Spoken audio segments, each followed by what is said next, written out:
Hello everybody, PolyB6838 with another deck tech. Today I'm going to be doing my blue-white control deck. It's not complete yet, it's still in the process of being tested, so the amounts of certain cards I run will probably change in the future. And this deck has a couple of proxies on cards that I'm still waiting to get in the mail through trades, but I figured I'd go ahead and show it, so since Standard's coming up real soon, give people another idea of what they could possibly run if they're not sure what they'd like to run. First, I'll go over the land base. For land base, 9 basic islands.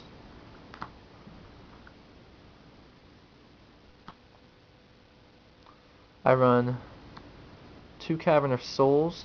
It's great for mana fixing and just the fact that, you want to play out a Geist of St. Traft and not have it countered. That's your card right there. Then I run 2 Moorland Haunt. It's nice to create bodies, to carry the pikes, and just to swing in late game. It's a really good card. If you board wipe, it gives you an advantage. Then we run 4 Hollowed Fountain and 4 Glacial Fortress. And that's the land base.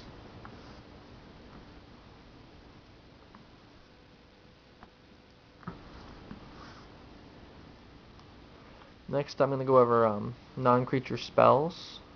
2 Runechainer's Pike, which are one's on the way in the mail. I'm still looking for another one. If anyone has one for trade and I have something they want, make me an offer. I only run 2 Index because everyone knows it's not as good as Ponder, and I have a lot of better instants and sorceries to choose from in here than Index. I run 2 Unsummons. Normally I'd run 4 if it was Vapor Snag, but since it's just Unsummon, I'm running 2 because I'll show you some cards I have that are actually a better option. Next I run 2 Thought Scours. It's nice to mill instants and sorceries into your graveyard and draw a card, just powering up that Runechainer's Pike. Also, if your opponent indexes, you can kind of Thought Scour them and take those 2 cards they were going to draw, throw them right in the graveyard. Next we have 2 Dispels because there's so many good instants and sorceries now that just came out in the new set. You know everyone's running them, so it's nice to be able to counter those for just 1 mana. Oh, I'm sorry, this is just instants, but still, there's a lot of instants you have to deal with. The Zombies decks have so many instants that are kill spells, like the Tragic Slips, things like that. I run 4 Feeling of Dread. This is why I only run 2 Unsummon. The fact that during their opponent's main phase, you could just tap down 2 target creatures, and the fact that you can flash it back, and its instant speed. It's a really good card. Also, right before combat, you can tap down their 2 blockers to get in for big damage. It's just a really good card. Next, only 2 Spectral Flights. It's an alternative to the Runechainer's Pike. The fact that it gives flying makes it better and worse at the same time. It could be better in situations, could be worse. It's nice to put on the Geist of St. Traft and just swing in for 8 damage all in the air. If you've ever done that, you know what I'm talking about. It's just a good feeling on turn 3 to play out the Geist, and on turn 4 to put on a Spectral Flight and just swing in for 8 damage. Next, I run 2 Syncopate for countering creature spells and other spells that I want to deal with. Then I run 2 Supreme Verdict. I'm also in the process of getting 2 Terminus.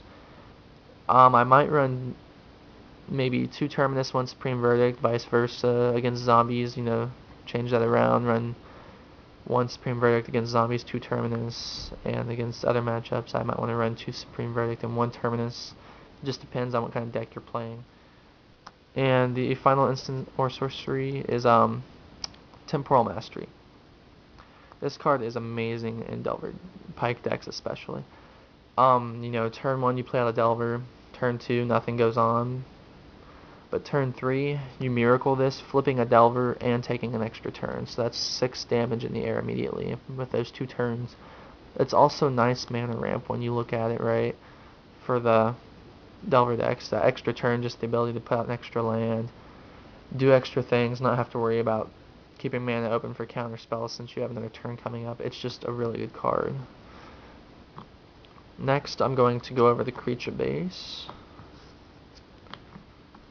My creature base might be a tad bit heavier than some of the Delver Pike decks. I know some of them only run around 12 creatures, but this one has a little bit more long game and control to it. 4 Delver of Secrets, 4 Snapcaster Mage. I only run 3 Augur of Bolas. I found out that 4 is too many. The reason I run this is you can index and set it up to kind of filter through your cards with this. It's also a nice blocker, especially against zombies. The fact that it has a 1/3. A lot of the zombie decks creatures are 2 toughness, 2 power, you know. So this can kind of deal with them. It deals with grave crawlers amazingly. It deals with, you know, all those 2/2s. Next, I have 4 Guys to Saint Traps, a big pillar in the blue-white decks. If this card wasn't out, blue-white would not be where it is. And the final creature is 2 Restoration Angels. One's a proxy, but I have it coming in the mail soon. The fact that you can kind of blink things from combat, blink a Snapcaster Mage, blink an Augur Bolas.